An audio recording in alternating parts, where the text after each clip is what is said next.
الحمدللہ رب العالمین والصلاة والسلام علی سید المرسلین اما بعد۔ ایک بھائی حج کی فرضیت کے بارے میں سوال کرتے ہیں اور سوال میں یہ بھی لکھتے ہیں کہ کیا قرض لے کر حج کیا جا سکتا ہے؟ نیز حج کے لیے کن شرائط کا ہونا ضروری ہے؟ تو گزارش یہ ہے کہ حج بنیادی طور پہ فرض ہے۔ اللہ رب العزت ارشاد فرماتے ہیں قرآن حکیم میں سورہ آل عمران میں، وَلِلَّهِ عَلَى النَّاسِ حِجُّ الْبَيْتِ مَنِ اسْتَطَاعَ إِلَيْهِ سَبِيلًا، کہ اللہ کو راضی کرنے کے لیے لوگوں پہ فرض ہے کہ بیت اللہ کا حج کریں، لیکن یہ فرضیت ہر ایک کے لیے نہیں ہے، بلکہ اللہ تعالیٰ اسی آیت میں وضاحت کرتے ہیں کہ من استطاع الیہ سبیلا، کہ بیت اللہ کا حج اسی پہ فرض ہے جو بیت اللہ تک پہنچنے کی طاقت رکھتا ہو۔ دوسری جانب نبی صلی اللہ علیہ وسلم اس حدیث میں ارشاد فرماتے ہیں جسے امام مسلم رحمہ اللہ جناب ابو ہریرہ رضی اللہ تعالیٰ عنہ کے حوالے سے نقل کرتے ہیں، اور اس حدیث کا نمبر ہے 1337۔ جناب ابو ہریرہ کہتے ہیں کہ نبی علیہ الصلوۃ والسلام نے ہمیں خطبہ دیا اور خطبے میں ارشاد فرمایا، ایھا الناس قد فرض اللہ علیکم الحج فحجوا، اے لوگو اللہ نے تمہارے اوپر حج فرض کیا ہے اس لیے تم حج کرو۔ تو ایک آدمی نے کہا، اللہ کے رسول کیا ہر سال حج کرنا فرض ہے؟ تو نبی علیہ الصلوۃ والسلام خاموش رہے۔ سوال کرنے والے نے اپنا سوال 3 مرتبہ دہرایا تو نبی علیہ الصلوۃ والسلام نے اس موقع پر ارشاد فرمایا، اگر میں یہ کہہ دیتا کہ بیت اللہ کا حج ہر سال فرض ہے تو یہ ہر سال فرض ہو جاتا، لیکن تم ہر سال حج کرنے کی طاقت نہیں رکھتے ہو، اس لیے جب میں کوئی مسئلہ بیان کروں اور اس میں کسی چیز کی فرضیت کے بارے میں کچھ نہ کہوں تو تم خاموش رہو۔ تم سے پہلے لوگ بہت زیادہ سوال کرنے کی وجہ سے اور اپنے انبیاء علیہم الصلوۃ والسلام سے اختلاف کرنے کی وجہ سے ہلاک ہو گئے۔ جب میں تمہیں کسی چیز کا حکم دے دوں تو اپنی طاقت کے مطابق اس پہ عمل کرو، اور جب میں کسی چیز سے روک دوں تو اس سے دور رہو، اس سے گریز کرو، اس سے اجتناب کرو۔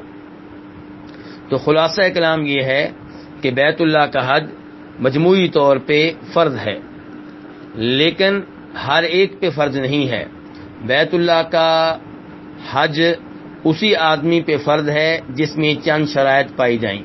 پہلے نمبر پہ وہ مسلمان ہو، یعنی کہ توحید کے اوپر ہو، شرک کرنے والا نہ ہو، کفر کرنے والا نہ ہو۔ دوسرے نمبر پہ وہ بالغ ہو۔ تیسرے نمبر پہ صاحب عقل ہو، یعنی کہ مینٹل اور مجنون نہ ہو۔ چوتھے نمبر پہ وہ آزاد ہو، یعنی کہ غلام نہ ہو یا لونڈی نہ ہو۔ پرانے زمانے میں کئی لوگ غلام ہوا کرتے تھے، کئی عورتیں لونڈیاں ہوا کرتی تھیں۔ اس زمانے میں ایسا کچھ بھی موجود نہیں ہے۔ اور 5ویں نمبر پہ شرط یہ ہے کہ مالی طور پہ بیت اللہ کا حج کرنے کی طاقت ہو۔ اور 6ٹھی شرط عورتوں کے لیے ہے کہ عورتوں پہ حج تب فرض ہوگا جب عورتوں کے ساتھ جانے کے لیے خامند موجود ہو، خامند جانا چاہتا ہو، یا پھر کوئی نہ کوئی ایسا رشتہ دار ہو جو عورت کے لیے محرم ہو، وہ عورت کے ساتھ جا رہا ہو، تب عورت پہ حج فرض ہوگا، ورنہ عورت پہ حج فرض نہیں ہوگا۔ بلکہ عورت کے لیے جائز نہیں ہے کہ جب اس کے ساتھ حج پہ جانے والا خامند بھی نہیں ہے، محرم بھی نہیں ہے، پھر بھی وہ بیت اللہ کا حج کرنے کے لیے جائے تو اس کا یہ سفر گناہ کا سفر ہوگا، اس کے لیے ایسا کرنا جائز نہیں ہے۔ اور مردوں پہ تب حج فرض ہوگا جب وہ مسلمان بھی ہوں، صاحب عقل بھی ہوں اور بالغ بھی ہوں اور مالی طور پہ حج کرنے کی طاقت بھی رکھتے ہوں۔ اور عورتوں پہ تب حج فرض ہوگا جب وہ مسلمان بھی ہوں، بالغ بھی ہوں، صاحب عقل بھی ہوں، مالی طور پہ طاقت بھی رکھتی ہوں، اور ساتھ جانے کے لیے یا خامن تیار ہو یا کوئی محرم جانے کے لیے تیار ہو، ورنہ بیت اللہ کا حج فرض نہیں ہوگا۔ یعنی کہ مینٹل پہ بیت اللہ کا حج فرض نہیں ہے، جو نابالغ ہے اس پہ بیت اللہ کا حج فرض نہیں ہے، جو مالی طور پہ بیت اللہ تک پہنچنے کی طاقت نہیں رکھتا اس پہ بیت اللہ کا حج فرض نہیں ہے۔ اگر کوئی مالی طور پہ طاقت رکھتا ہے لیکن جسمانی طور پہ طاقت نہیں رکھتا، اگر جسمانی طور پہ وہ حج کرنے کی عارضی طور پہ طاقت نہیں رکھتا تو وہ اپنے ٹھیک ہونے کا، صحت یاب ہونے کا انتظار کرے، اور اگر اس کی بیماری یا اس کا جو جسمانی عذر ہے وہ ہمیشہ ہمیشہ کے لیے ہے لیکن مالی طور پہ طاقت رکھتا ہے، تو اس کو چاہیے کہ پھر کسی اور کو اپنی جگہ پہ اپنی طرف سے حج کرنے کے لیے بھیجے، لیکن اس کو بھیجا جائے جس نے پہلے اپنا حج کر رکھا ہو۔ واللہ تعالی اعلم۔ جہاں تک تعلق ہے اس بات کا کہ کیا قرض لے کر حج کیا جا سکتا ہے، تو گزارش یہ ہے کہ اگر قرض ایسا ہے جس کے بارے میں قرض لینے والا سمجھتا ہے کہ میں آسانی سے ادا کر دوں گا اور مجھے ادا کرنے میں کوئی مشکل پیش نہیں آئے گی، تو قرض لے کر بھی حج ادا کیا جا سکتا ہے۔ لیکن اگر اس کو پتا ہے کہ قرض لے کر قرض ادا کرنا میرے لیے مشکل ہو جائے گا، تو اس شکل میں قرض لے کر حج کرنا غلط ہوگا۔